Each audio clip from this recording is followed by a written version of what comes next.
Hola a todos y todas, espero que estén todos muy bien, que se estén cuidando y que puedan estar aprovechando y disfrutando el cursado de esta maestría.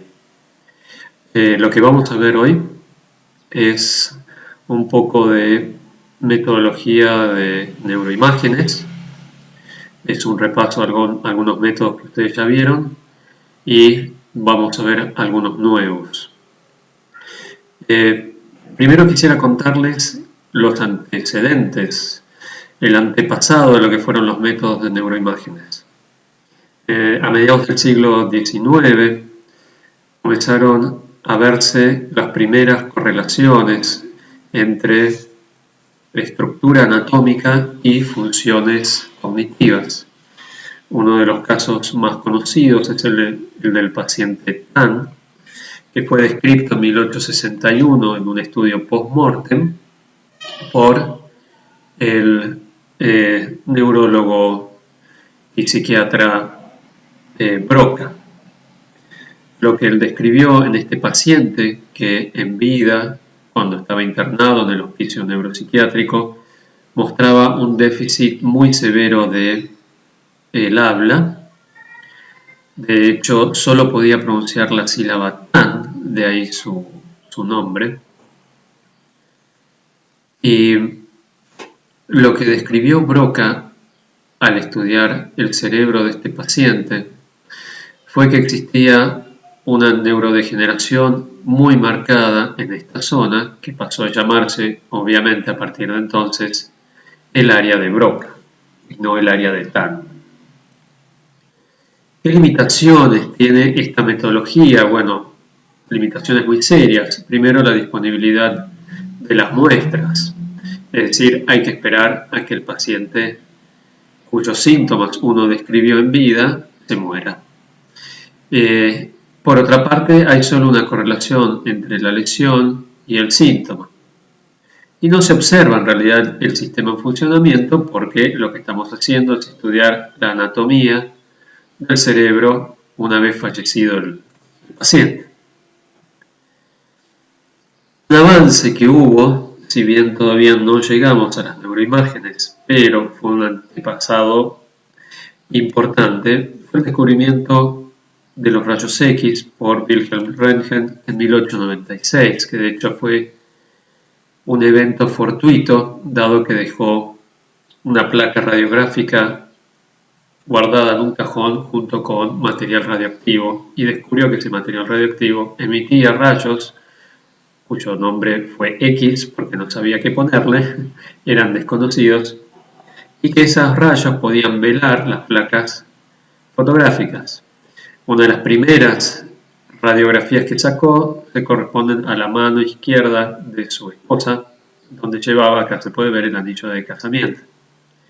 Hay toda una serie de radiografías que sacó a su esposa, a él mismo y a su ayudante de laboratorio, que se pueden encontrar por internet y son muy interesantes de ver.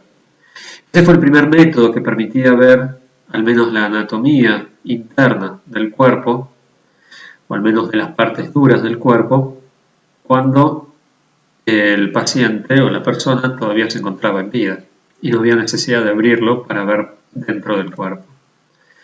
Bueno, este método se basa en las ondas electromagnéticas, en este caso el espectro, dentro de las ondas electromagnéticas, el espectro que corresponde a los rayos X.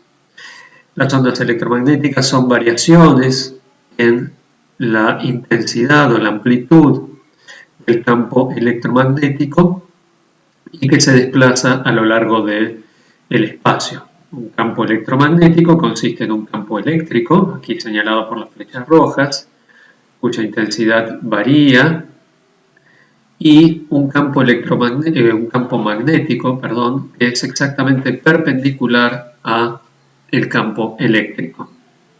La longitud de onda es la distancia, como para cualquier onda de cualquier naturaleza, la longitud de onda es la distancia que hay entre un pico y el siguiente. Cuanto mayor es la amplitud de onda, menor es la energía que transporta la onda y por lo tanto menor la capacidad de penetrar en el cuerpo. Para que tengan una idea, aquí tenemos las ondas electromagnéticas en su espectro completo, que van desde las ondas de radio, con longitudes de onda que pueden estar en las decenas o las de centenares de metros, por lo tanto tienen baja energía, no penetran en el cuerpo y por lo tanto tampoco pueden producir mutagénesis. Luego tenemos las microondas que usamos para calentar las comidas, rayos infrarrojos. Luego tenemos la luz visible desde el rojo con la longitud de onda más larga hasta el violeta con la longitud de onda más corta. Y luego, si seguimos acortándonos en la longitud de onda, pasamos al ultravioleta, que tiene ya capacidad mutagénica, suficiente energía como para penetrar hasta una cierta profundidad de la piel y provocar melanomas, por ejemplo. Luego tenemos los rayos X y ya estamos en 10 a la menos 10 metros, es decir, son longitudes de onda muy cortas. Y finalmente los rayos gamma en 10 a la menos 12 metros de longitud de onda. Los rayos gamma, los del increíble Hulk, que más que convertirnos en monstruos verdes, en realidad nos matarían. Limitaciones de las radiografías: registran solo diferencias de densidad de cierta magnitud. Si las diferencias de densidad del tejido, del material, son pequeñas, no se van a poder visualizar en una radiografía. Se toma por otra parte una imagen bidimensional de un objeto que es tridimensional, el cuerpo. Y hay límites a la irradiación de alta frecuencia, es decir, de rayos X en este caso, a los que se puede ver expuesta una persona. Y seguimos sin ver el sistema en funcionamiento, sino lo que nos interesa en este caso, por ejemplo, es ver cómo funciona el cerebro, qué regiones del cerebro funcionan más y cuáles menos ante cierta tarea cognitiva. La radiografía obviamente no nos lo va a permitir. El próximo paso, al menos en el estudio de la anatomía interna del cuerpo, fue la tomografía computada o CAT scan, desarrollado hacia la década del 60 y 70. Utiliza rayos X, pero simplemente la máquina toma radiografías en distintos planos y cada uno de esos planos, la información de cada una de esas imágenes en cada plano, va a una computadora que reconstruye una imagen tridimensional a partir de cada uno de los planos radiográficos que se tomaron. Sigue teniendo las mismas limitaciones y los mismos beneficios que la radiografía, y se le agrega un nuevo beneficio, que es poder obtener una imagen tridimensional de un objeto que es tridimensional como el cuerpo humano. Esto es simplemente una visión del aparato de una tomografía computada. Esto puede girar, cada uno de estos es un emisor de rayos X, y de esta manera se pueden obtener distintos planos. Hablando de planos, aquí tenemos los que se usan comúnmente en imágenes del cerebro. El plano horizontal, que va de anterior a posterior. El plano coronal, que es un corte en este sentido. Y finalmente un plano sagital que divide en derecha e izquierda. Acá podemos ver una imagen por tomografía computada en un solo plano, pero de muchos planos se puede reconstruir la imagen tridimensional. Y acá vemos como en una tomografía se pueden ver un edema, un coágulo y una isquemia, ¿sí? Que es derrame cerebral también, derrame desde los vasos sanguíneos. Un tumor, alta densidad o mayor densidad de tejido que el cerebro sano. Y aquí podemos ver cómo se toman en la tomografía distintos planos que luego ingresan a la computadora y permiten obtener imágenes tridimensionales como el de, en este caso, el cráneo, o por ejemplo el sistema de vasos sanguíneos del cerebro. Limitaciones, como les decía, son las mismas que las de la radiografía, y la única ventaja, que no es menor en en anatomía y en clínica es poder obtener una imagen tridimensional. Finalmente pasamos ahora a la resonancia magnética nuclear, ¿sí?, que se basa en un principio totalmente distinto al de la radiografía. Un aparato resonador tiene este aspecto. Dentro del resonador hay electroimanes de enorme potencia, que lo que van a hacer es lo siguiente: generan un campo magnético fuerte. Lo estándar es de 1,5 a 3 Tesla en clínica, pero hay hoy en día de 5 e incluso 7 Teslas que se usan en investigación. Cuanto mayor es la potencia del resonador, mayor va a ser la resolución de imagen que pueda obtener.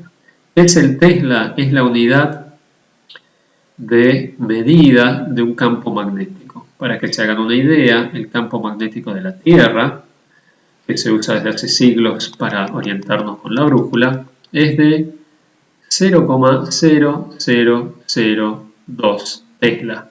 Mientras que estamos hablando que un resonador genera campos magnéticos que son 10.000 veces más potentes, ¿sí?, o incluso más.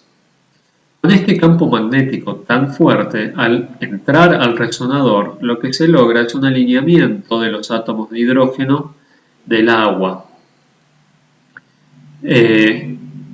Luego de alinear todos los átomos de hidrógeno en un mismo sentido, que es el sentido del campo magnético generado por el resonador, se emite un pulso de radiofrecuencia, de ondas de radio que vimos que son inocuas para el cuerpo humano. Y esto se puede hacer para obtener imágenes en distintos planos y luego, igual que en el CAT, la tomografía computada, estos planos sirven para reconstruir a través del software de la computadora una imagen tridimensional. Acá tenemos los componentes del resonador. Tenemos, el generador del campo. Hay un intercambiador de calor porque los electroimanes generan mucho calor, por eso el resonador está súper enfriado y de adentro del resonador está frío, ¿sí?, y uno lo siente. Y luego la imagen va a una computadora.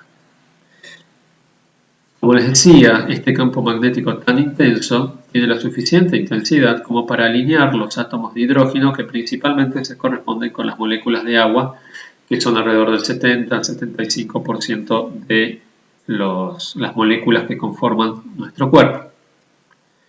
En condiciones normales fuera del escáner, cada molécula de agua está orientada, y cada átomo de hidrógeno dentro de la molécula de agua están orientadas azarosamente. Pero dentro del escáner son alineadas por la fuerza del campo magnético en una cierta dirección.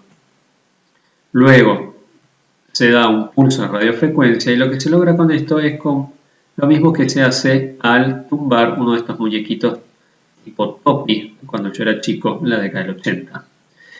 El bichito, y en este caso el átomo de hidrógeno, va a bambolearse, y al bambolearse, por efecto del pulso de radiofrecuencia que le llegó, al bambolearse va a emitir energía.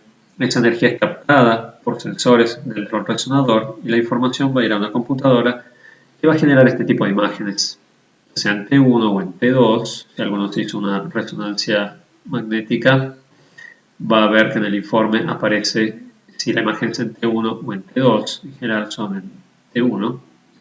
Y pueden ver que, por ejemplo, en T1, los materiales menos densos, como el líquido cefalorraquídeo, son oscuros, y los materiales más densos, como las fibras mielinizadas, que se ven acá de la sustancia blanca, se ven más claras. Algo similar a lo de la radiografía, pero con una resolución mucho mayor al de la radiografía. Tiene mayor sensibilidad a las diferencias de densidad justamente que la radiografía, totalmente inocuo, porque no le estamos haciendo absolutamente nada al cuerpo que pueda hacerle daño.